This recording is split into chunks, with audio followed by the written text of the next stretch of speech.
Inactive isolated stretching. What's that first word? Active. Emphasis is on the client working. Me trying to stretch Keith, me lifting his leg with him passively. Come on, he's twice my size. I mean, nice to me. He's probably not twice my size. You know, but I will say his leg's probably up to here on me. So, you know, that's a lot of work. A lot easier for me if he lifts his own leg and I give him an assist. There are a lot of amazing benefits we're going to see this weekend. Okay? Any questions so far? Yes. Well, I understand what you're saying, and I believe this is a superior way of stretching, or I wouldn't be. Okay, we can go home. Who wants some ice cream? Okay, no. But give me. This is not an argument. No. It's just an observation. Those two, the hamstring and the quad stretch that you demoed, they feel so good. They just feel so Okay. good. But what you're feeling? It feels like fascia stretching to me. Mm-hmm. When you do this and you're trying to bring, okay, let me say this right away. What you're feeling, what feels good, is when you stop. Because you say it hurts, you feel the pain, you feel it, and then when you stop, you feel better. Correct? It's not that it feels good while you're doing it. It does feel good while I'm doing it. Okay, that's a little masochistic. Really What most people feel when they're stretching. Okay, and again, you can really be conditioned to think, trust me, when you try stretching this way, the difference that you're going to feel. What people think is stretching is really you fighting your body. It is the contraction. You're fighting against the muscle contracting. And then when you stop, the muscle gets real. Two things either happen. Either the muscle has fatigued itself out and you no longer feel the pain, or you've stopped and stopped causing it pain. Either way, both feel good. The problem is when that muscle wakes up and is no longer fatigued and kicks back in, it's nasty. You're tight as you were before, if not worse so. Because you haven't trained or worked with that muscle or shown the fibers in the muscles that what they're actually capable of. You haven't re-educated them. You've only forced them into something until they gave up. Okay? And before my yoga people go after me, I love yoga. Yoga and AIS complement each other, but in a way they're opposite. Yoga, most people have a misunderstanding. They believe yoga is a flexibility exercise. Wrong. Yoga is a strength training exercise. You hold those positions in order to strengthen the muscles that are involved in aiding you in holding those positions. A side benefit is that once the muscles become strong enough to support and maintain that position, the other muscles that are not involved gain in flexibility.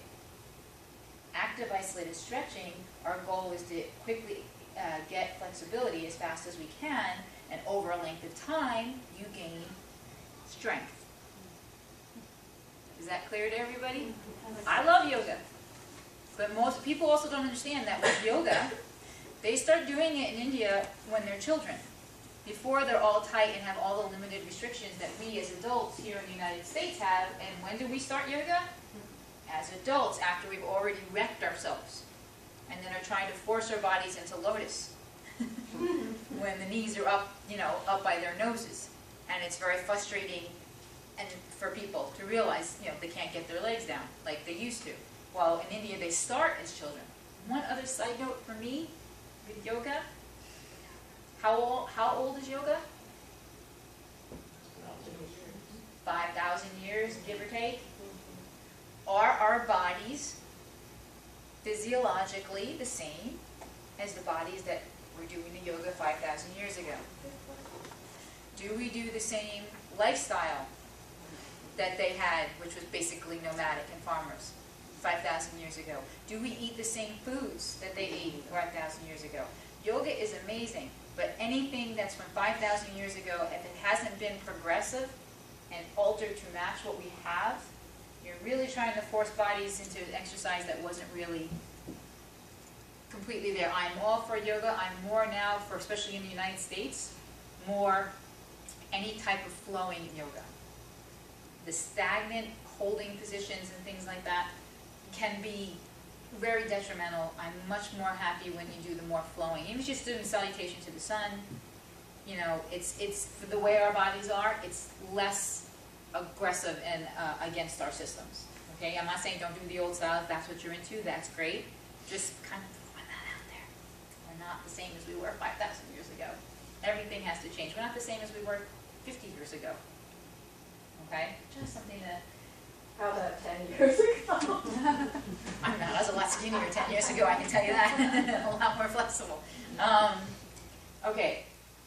I got off on the track, but we're back. So we have our 5 I's. We're going to intensify, isolate, innovate, inhibition, and intensify. Breath. Do I need with this intelligent group to go over how important it is to breathe? Okay. Just as with going up the stairs, as with working out, with stretching, breath is very important. There's 2 ways circulation goes through our body. One is breathing, inhalation and exhalation. Anybody know what the other one is? All circulation. Blood, energy, well, energy will go on its own.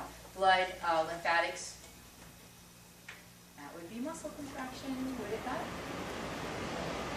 Yeah, it would be muscle contraction. What's the heart? Muscle. Okay.